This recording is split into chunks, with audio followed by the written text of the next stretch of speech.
Dolce largohet nga shtëpia dhe niset drejt Grande Fratello Italia, dhe që në momentet e para të përgatitjes për dalje, shihet se ajo është thellësisht e tronditur. Ajo ecën ngadalë drejt derës, me sytë e skuqur dhe të mbushur me lodh, ndërsa përpiqet të mbajë veten, por emocionet e tradhtojnë.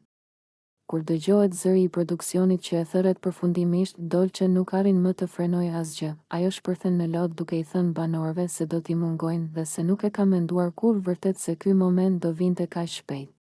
Banorët mblidhen rreth saj, disa e përqafojnë, disa thjesht e shikojnë të mërzitur, ndërsa ambienti i shtëpisë bëhet i rëndë dhe i heshtur.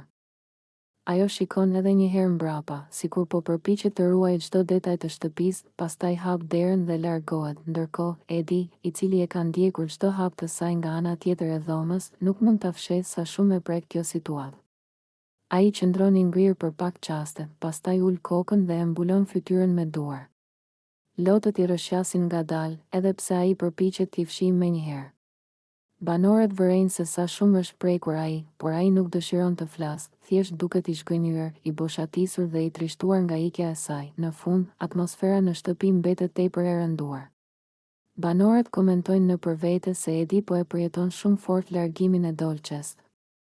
Dhe se ndoshta kjo tregon edhe më shumë se sa i rëndësishëm ka qenë ky raport për të.